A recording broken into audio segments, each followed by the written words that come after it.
Usai reshuffle kabinet, Presiden Prabowo Subianto kumpulkan kader Gerindra di kediamannya di Jalan Kertanegara.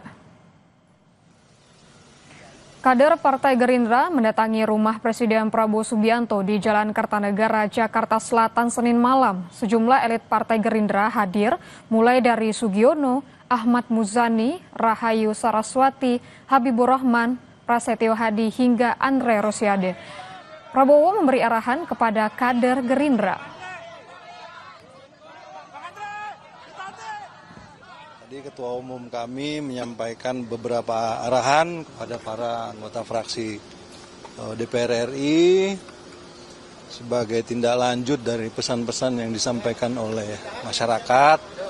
Pertama, bahwa anggota fraksi Partai Gerindra itu harus mawas diri, waspada, menjaga ucapan, menjaga tingkah laku, ya, menjaga juga gaya hidup agar tidak berlebihan, tidak menyakiti hati masyarakat dan bisa benar-benar menjadi representasi yang baik bagi daerah pemilihannya masing-masing. Saya kira itu saja. Saudara, Presiden Prabowo Subianto menunjuk Purbayayudi Sadewa sebagai Menteri Keuangan menggantikan Sri Mulyani. Ekonom menilai pergantian Menteri Keuangan sebagai upaya Presiden menjawab kritik publik di sektor ekonomi. Senin sore 8 September, Presiden Prabowo merombak susunan Kabinet Merah Putih. 5 menteri diganti, salah satunya Menteri Keuangan. Prabowo menunjuk Purbayayudi Sadewa, ex-ketua Dewan Komisioner Lembaga Penjamin Simpanan atau LPS, sebagai pengganti Sri Mulyani. Mensesnek bilang alasan dibalik digantinya Sri Mulyani jadi hak prerogatif Presiden.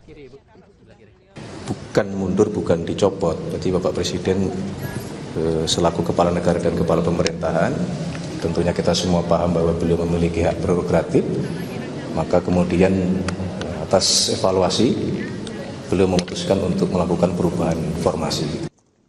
Sementara peneliti Selios, media Wahyudi Askar, bilang pergantian Menteri Keuangan sebagai upaya Presiden merespons kritik publik di sektor ekonomi. Ia menilai Sri Mulyani disorot atas sejumlah kebijakan yang tak memenuhi ekspektasi publik. Secara politik hari ini kelihatannya Pak Prabowo ingin melakukan konsolidasi kekuasaan kembali. Jadi perlu teknokrat yang baru. Kritik publik terhadap sektor ekonomi hari ini itu luar biasa. Jadi termasuk juga salah satu yang sangat positif berkaitan dengan kebijakan perpajakan. Kemudian yang kedua, kelihatannya juga kebijakan fiskal Pak Prabowo ingin lebih ekspansif begitu ya. Jadi dan perlu ada pergantian Menteri Keuangan yang baru.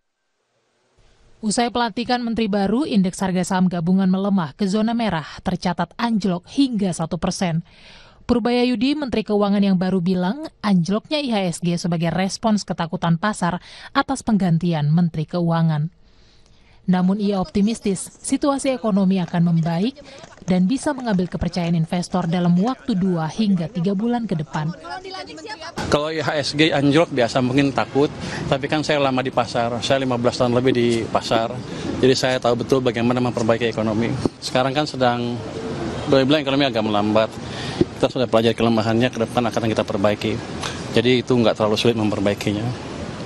Oke, Anda lihat nanti mungkin 2 bulan 3 bulan dari sekarang, Indonesia cerah kelihatan lagi. Peneliti Selios membenarkan ada kekagetan pasar merespons pergantian Menteri Keuangan, karena selama ini Sri Mulyani punya reputasi baik di kalangan investor. Namun Askar bilang ada ruang untuk mengembalikan kepercayaan investor selama Menkyu baru bisa merespons pasar dengan baik. Memang di awal ini ada kekagetan dari pasar merespon ini. Menurut saya sepanjang ini bisa direspon dengan baik oleh Menteri Keuangan yang baru, ada ruang untuk mengembalikan kepercayaan publik termasuk juga investor. Publik akan melihat sejauh mana pendekatan Menteri yang baru itu berbeda dengan menteri sebelumnya. terkait strategi penerimaan pajak, termasuk juga efisiensi anggaran, restrukturisasi hutang, termasuk juga beberapa komponen lainnya terkait belanja, perpajakan yang juga akhirnya banyak merugikan keuangan negara. Pelantikan para menteri dan 1 wakil menteri berlangsung di Istana Negara Jakarta pada Senin petang. Ini menjadi reshuffle kabinet kedua sepanjang hampir 11 bulan pemerintahan Presiden Prabowo dan Wakil Presiden Gibran Rakabuming Raka. Tim Liputan, Kompas TV.